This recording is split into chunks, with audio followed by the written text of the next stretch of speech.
Ayan o. Durog na yan. Durog na. Ayan. Ito ay tinapa. Yung ninit-nit. Ano na tinapa. Yung dinurog din na tinapa. Ito chicharon din to. Pero ibang chicharon to. Yung parang ano yata to. Yung cropek. Yan ang ginagamit.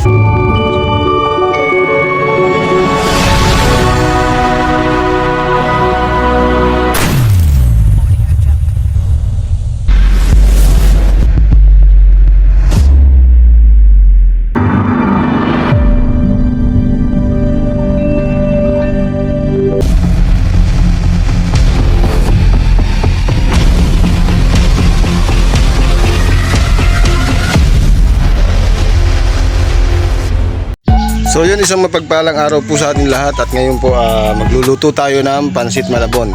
Yan. Dahil meron pong nag-order sa atin at yan, kaya maaga kaming namalengke. Hindi ko na lang nakuna ng video at eto kukunan natin yung pagluluto natin ng pansit malabon. Ito naglaga na ako ng pantoppings, tahong at saka hipon. Yan. Tapos ito, nagpe-prepare na kami dito, kaming dalawa ni Jessa, nagpe-prepare na kami ng panglagay sa pansahog. Yan ito. Yan ito bawang at ito chicharon, tinapa. Yan, kalamansi, bawang, swete, tsaka yan, onion string. Meron din tayong gililing, tsaka itlog yan. At yan dito si Jessa, puntahan natin. Prepare din siya. Yan siya. Okay. Ito, nagayat niya na yung mga gulay-gulay dito. Pansahog doon sa pansit malabon. Pansit malabon yan. Okay. So yun, shout out nga po pala kina Mama Glenn, Papa Junsi, yan, shout out. Maraming salamat po sa tulong at suporta nyo. At kahapon nakapagtinda na kami ng lugaw, hindi ko na lang nakuna ng video at masyado kaming busy. Kaya yun, eto ngayon yung kukuhanan ko. Ito ngayon yung vlog ko, yung pagluluto ng pansit malabon. At dahil mayroong nag-order sa amin yan, mayroon nagtiwala sa amin na nagpaluto sa amin. Kaya yun, hindi muna kami ng lugaw.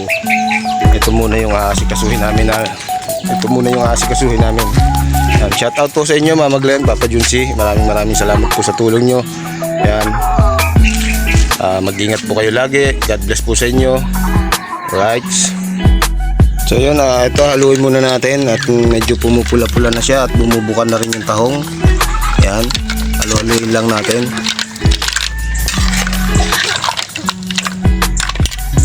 Yan o. Nagbukahan na. Konting ano lang yan, konting halbos lang yan. Para hindi kumupis siya ng gusto. Kasi pag kumupis, pangit na siya tingnan. Pero wag naman hilaw. Kailangan luto din.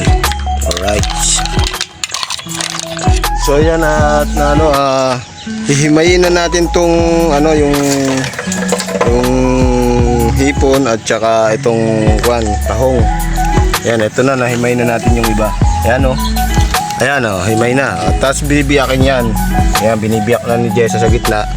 Pantoppings po natin yan dun sa pansit malabon yan. Kaya abang-abang po tayo. So at ito na nga, at natapos na naming balatan at himayin yung tahong saka yung hipon. At nito nagpe-prepare na kami ng nagagayat pa kami ng sibuyas. Ayan, ito. Yan, ginagayat na ni Inchang. Katulong namin si Inchang dito. Nagagayat na siya ng sibuyas para sa paggisa. Tapos ito, nabalatan ko na rin yung mga itlog. Hindi ko na kinuhanan ng video at medyo mahabang at hindi kakayanin po ng aking cellphone yung yung haba ng video. Yan, ito, nakaprepare na kami. Yan, ito yung giniling, kalamansi. Tapos ito yung chicharon. Yan, chicharon. At ito, yan, nadikdik na rin namin tong yung pinakaulo niya, yung hinimay. Yan, didikdikin, kukunin niya ng sabaw, ipigayin yan, kukunin ng sabaw.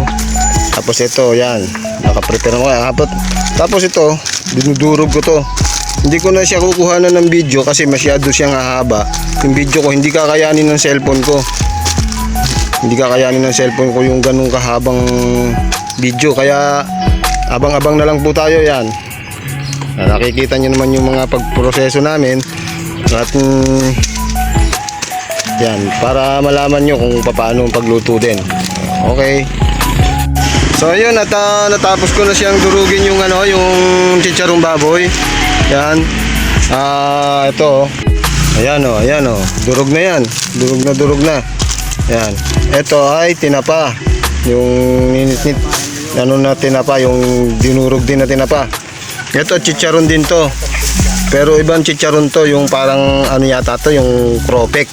Yan ang ginagamit. Yan. Ito pang toppings ko to. Itong gagamitin namin pang toppings. Yung chicharong baboy na yan. Mas malasa po kasi itong chicharong baboy kaysa dito. Ito po ay chicharong cropek. Kumbaga, pampaladagdag din siya ng sahog, ng ricado. Yan. Pero karamihan po, ito po talaga nilalagay. Bihira po naglalagay ng ganito kasi po ito, mahal po ito. Pumapatak po ito ngayon sa tindahan ng 10 piso isa. Yan, medyo mahal po ito kaya bihira po naglalagay ng ganito. Puro ganito po, cropek na chicharon. Yan, tapos na po yan lahat. Tapos na po itong gayatin. Ang hinihintay na lang po namin ay lumambot yung noodles. Binabad na po namin yung noodles. At ito po si Inchang. Shout out ka muna, Inchang. Shout out po. Yan. Shout out kay Mama Glenn, Papa Yes. Chunsi. Maraming salamat po sa walang sawang suporta po sa amin. Mag-ingat po kayo palagi. I love you po. God bless. Parang pumuputi ka na Ako. Si Inchang umuti. Baka ko yung Natatawa si Inchang. Ikaw, si Inchang. Ano masasabi mo, Chang? Shout out po kay Mama Glenn, si kay Papa Chunsi. Lagi po kayo mag-iingat. Yan. Alright. Tatawa ba ako? So yun, ito na nga yung gulay namin, binabad namin sa tubig. At ito yung pansit, yung pinaka noodles niya. Yan, binabad din namin sa tubig, hindi pa siya hindi pa siya masyadong maalsa. Pag medyo maalsa na siya, yan. Pwede na. Ang nito, ang kuha ng order na to ay 1 o'clock. Kaya kailangan mga alas 10 kailangan maalsang-maalsa na siya. Pwede naman tong ilaga. Yan. Pwede ding ilaga para mas mabilis siya malsa. Kaya lang, ang pangit sa laga, nalalabsak siya ng gusto. Kumbaga, nadudurog siya ng gusto. Yan. Okay. So, yun na. Ito na po. At lulutuin na natin yung ating pansit palabok. Ayan. Nandito tayo ngayon. Ayan. Hinugasan yung noodles. Ayan. Lugasan na ni Jessa at ngayon naggigisa na siya doon. Gigisa na siya ng sibuyas bawang. Ito sibuyas bawang, ginigisa na niya. Tsaka ang giniling.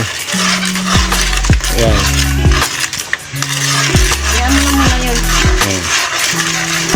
O, diba? Halo-halo lang ganyan.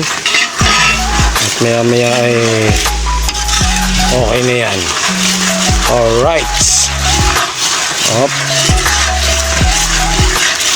Halo-halo. Okay. Pag medyo brown na yung ating ginigisa, ayan, okay na po yan. Okay.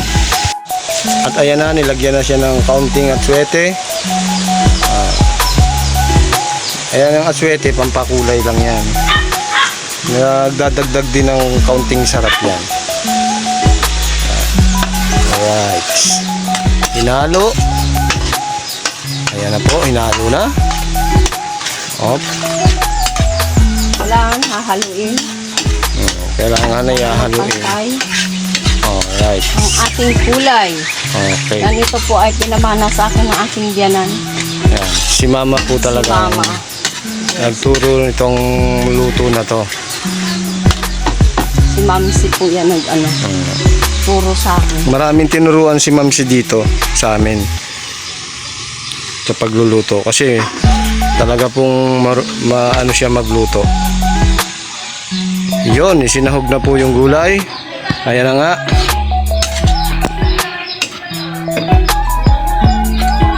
Yan pong gulay na yan ay Pechay Baguio.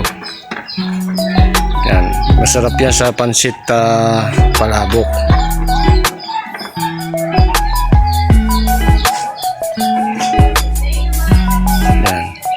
Hugasan po yan mabuti at para malinis ang ating pagkakaluto. Haba ng ating sandok. Alright. Ay, maganda yan. Mahaba. Okay, hinalo ulit. Right. Kumukulay na siya ng gusto. Para siyang kimchi. Oh, ha? Oh, ayan na. Kumukulay-kulay na siya sa Pechay Baguio. Yan ang ginagawang kimchi, di ba? Yung Pechay Baguio na yan. Mamaya ano yan pang ano. Oh, yan. Mamaya na daw yung pang-toppings yan. Papanghuli. Medyo pangit din yung gulay na yan. Pag yung medyo nalabsak yan. Yung kumbaga naluto na overcook. Yan. Ito yung Yan ano yan? balat ng hipon at saka yung ulo ng hipon. Ayun pala yun. Ayan. Yun yung pinaka dinurog yan. Binurog na ulo. Oh, ba't sinahod mo pa? Oh, yan. Yan. Para lasan-lasa talaga siya. Ayan. Piniga. Hop. Yan. Para nakikita nyo. Naggisa muna siya ng sibuyas at saka bawang. Then, giniling. At tapos, nilagyan niya ng aswete. At tapos, sinunod niya yung gulay. Tapos, itong medyo sabaw nung hipon yan. Dinurog na hipon, yung mga ulo. Yan po. Yan. Pagkatapos niyan, ano nang next niyan? Para konting sabaw ng pinaghalbusan ng hipon at saka Ayun. Marami tayong matututunan yan. Tandaan nyo na lang po kung paano yung pagluluto at hindi ko na po ito ilalagay sa description yung mga ingredients. Tandaan nyo na lang po kung ano yung mga ingredients nito. Kaya na po. Pwede naman kayong gumawa ng sarili nyong ingredients. Depende sa inyo. ano muna yan kasi baka malangawin ba? Yan. Ang apoy. Medyo mahina yata yung apoy natin. Oo, tama lang yan, alalay. Tama lang pala. Alright, so ayan. Saka ito ay sabaw ng hipon Ito, at yun, saka tahong. yun yung sabaw. Lalahat ba yan? Hindi. Dagdagan mo pa, kukunti. Tama lang yun para Yun. hindi naman kailangan marami sabaw yan kasi Oo nga. Kasi pansit malabuntot. Tuyo to, hindi to kailangan ng maraming sabaw. Kumbaga parang maluto lang yung ating gulay at saka yung noodles. Yan. Medyo naparami yata yung sabaw natin. sabi mo dagdagan eh. Hindi, okay lang yan. Kasi mayroon pa siyang Ayan. aswete. Meron pa aswete, mamaya-maya natin lalagay yan. Pero kumulay na siya, ang ganda na ng kulay niya. Para na siyang kimchi.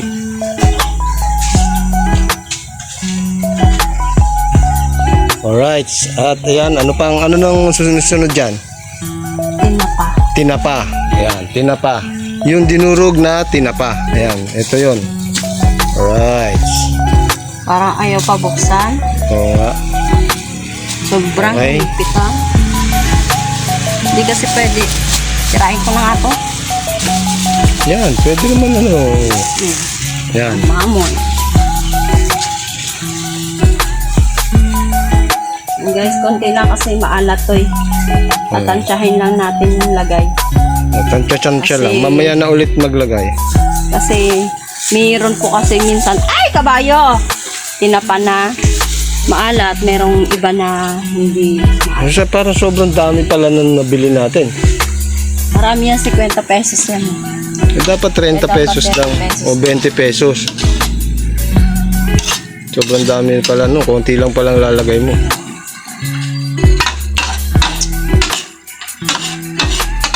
Kailangan kasi hindi naman dapat kailangan maraming yan eh. Ano? Sabaw. Titigis natin yung Alright, so ayan, abang-abang po tayo. At habang itong niluluto yung gulay ay hugasan muna natin yung noodles. Alright. Alright, so habang siya ay nagluluto doon at i-prepare ko naman tong kalamansi. Iwahiwaan ko. Para kailangan kasi may kalamansi yung pansit malabon yan. Alright, nabiyak ko na yung lahat ng kalamansi. Yan o. Nabiyak ko na siya. Lahat. Alright. Ayan o. Nabiyak ko na siya. Yan. Ito yun, kalamansi. Ayan, biyak ko na yan lahat. Pagkatapos nito, at gagawin ko naman yung sa itlog. Biyakin ko yung itlog. Alright. Ito na nga po at haluin muna natin para ano. Nandito na lahat yung mga ricado, chicharong baboy, lahat. Nandito na. Kaya haluin muna natin to para yung lasa niya dumikit dito sa ating niluluto. Alright. Yan. Halo lang. Yan ang pagkakaluto niya. Kailangan medyo dry siya. Huwag yung masyadong sabaw. Kasi pag masyadong masabaw, pangit. Magdidikit-dikit. Kunti lang sasabaw mo dyan. Yan, alright. Sana po may natutunan kayo sa mga luto namin. Yan. Salamat po, salamat. Shout out po kay Mama Glenn. Yan, shout out po. And Papa Junsi, shout out po sa inyo. Maraming salamat po sa tulong at suporta nyo. Maraming salamat po. Yan, halo lang, halo. Halo para sa kinabukasan. Yan. Yan. Ang ganda ng pagkakaluto ng gulay. Ha? Yan lang. Medyo malakas ba nga po? Hindi. Hinaanunod natin ng konti. Hinala. Nilakas, malakas. Alright. Yan. Kailangan mahalo siya ng gusto para yung mga lasa niya, lahat ng ingredients ay lumasa sa pansit. Yan.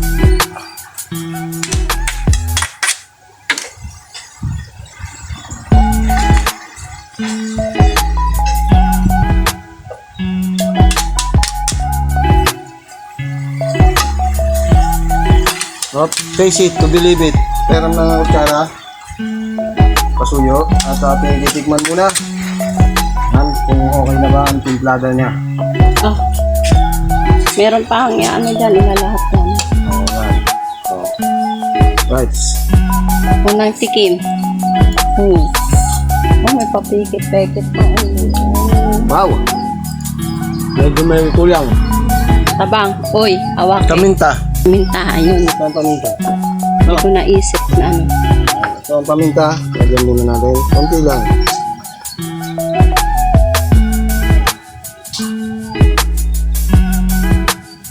Dagdagan mo pa. Yan, depende sa inyo kung sino Baba mo gusto lang nyo ang- ano. Depende sa inyo kung gaano gusto nyo kadaming ilagay. Ako, tansya-tansya na lang to. Yan, o.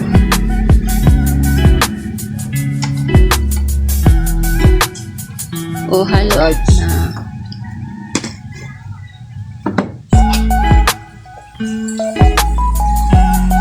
Ate, ano kaya ang apoy? Baka masunog ang ilalim.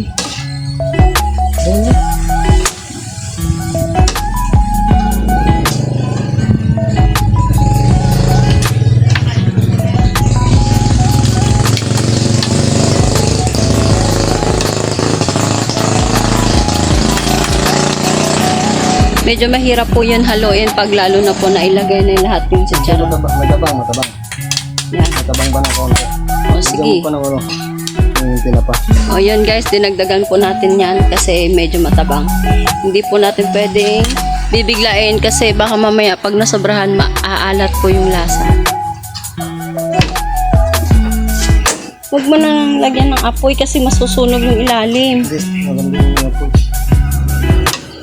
Ayan o. Yan.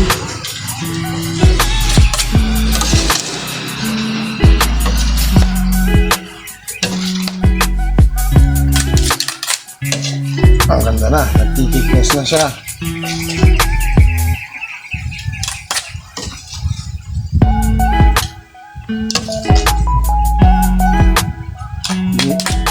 Hindi siya mahalo agad yung ilalim. Yung, kailangan mahalo yung ilalim ng gusto. Yan at maraming salamat kay Mamsi kasi Tinuruan niya kami magluto nito. tinuruan kami magluto ng ganyan. Wala po talaga kaming alam sa pagluluto. Siya lang po talaga nagtuturo sa amin. Medyo matabang tayo.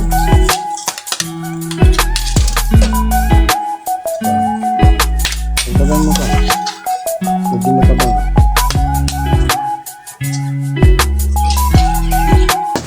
Game. So yun, nilagay na natin lahat yung chicharon na cropek. Ngayon, tatansyahin na lang natin yung paglagay ng tinapa para dun sa alat niya. Yan.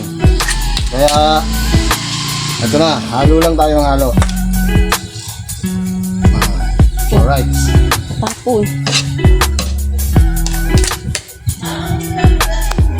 Ano, baba na natin to. Alright, at yun, natapos na namin lutuin yung pansit palabok. At eto, piniprepare na namin siya sa bilao. Yan. Piniprepare na siya ni Jessa. Yan. Yan. Alright. Sarap niyan. Alright. Yan. Abang-abang po tayo at lalagyan pa po ito ng mga toppings. Yan. Alright. Alright. Nakatapos na tayo ng isa. At yung isa naman bilao. Yan. Oh. Okay na. Kompleto na yan. Ang toppings niya. No? Ayan, oh, kompleto na po. Tortados. Kompletos na yan. Tatakpan na lang natin yan at i-deliver. Yung isa na lang na bilao ang ating dalawang bilao po yung order sa amin. Alright. So yun guys, magde-deliver na po tayo doon kung saan man natin dadalhin po order natin. Yan, at maraming salamat kay Katinta. Yan, at siya ang i-order sa atin ng palabok. Yan, kung sino pong gusto magpaluto dyan palabok, nandito na po kami sa Barangay Bukana na Subo, Batangas po. Yan, maraming salamat at shoutout kay Mama Glenn, Papa Juicy. Yan, maraming salamat po sa suporta. I love you po at mag-ingat po kayo palagi.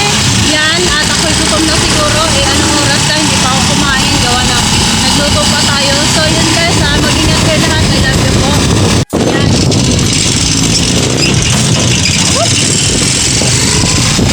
Dalawang bilao.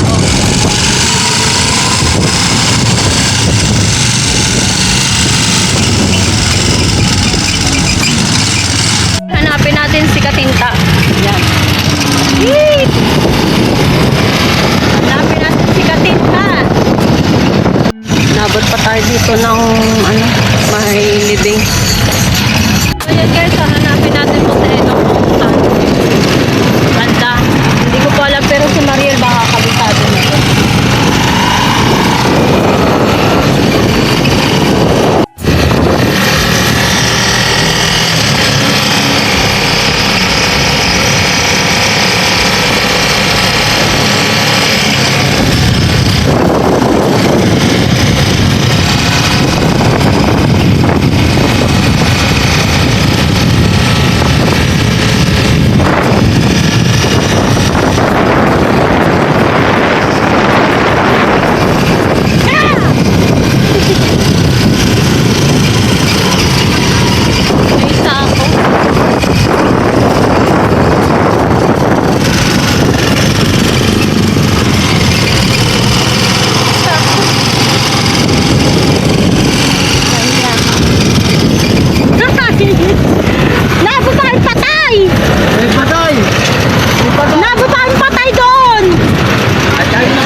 At yun, na-deliver na natin dito kay na Edong, Katinta, yan.